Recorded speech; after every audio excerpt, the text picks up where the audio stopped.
રણો ગામમાં આવેલું મા તુલજા ભવાનીનું મંદિર લગભગ 900 વર્ષ જૂનું છે અને શક્તિ અને આસ્થાનું ત્રિવેણી સંગમ ગણાય છે.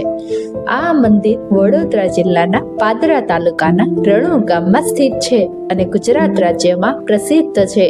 નવરાત્રી દરમિયાન મંદિરમાં વિશેષ પૂજા અર્ચના અને ઘન સ્થાપનાનું આયોજન કરવામાં આવે છે, જે સમયે ભાવિકો દર્શનાર્થે ઉમટી પડે છે.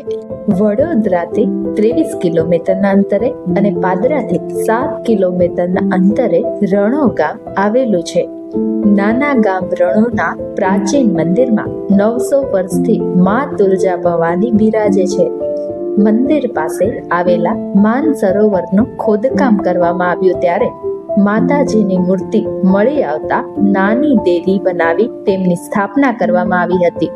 દરેક ભાવિકોની મનોકામના પૂર્ણ કરતી મા તુલજા ભવાનીના આશીર્વાદથી મલ્હારરાવ ગાયકવાડ પણ અંગ્રેજોની નજરકેદમાંથી મુક્ત થયા હતા. વર્તમાન સમયમાં માઈ ભક્તોના સહકારથી નાની દેરી ભવ્ય મંદિરના સ્વરૂપમાં ફેરવાઈ ગઈ છે. મંદિર અને માન સરોવર પાસે પ્રગટાવેલા અખંડ ધૂણો આજે પણ પ્રજ્વલિત છે.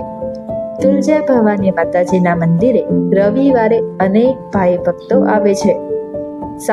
શાકંભરી નવરાત્રી, માધી ગુપ્ત નવરાત્રી, ચૈત્ર નવરાત્રી, અષાઢી ગુપ્ત નવરાત્રી અને આસો નવરાત્રીમાં અનેક ભક્તો માતાજીના મંદિરે પગપાળા આવી પોતાની મનોકામના માતાજી સમક્ષ વ્યક્ત કરે છે અને માતાજી પર અપાર શ્રદ્ધા ધરાવતા ભક્તોની મનોકામના પૂર્ણ કરે છે.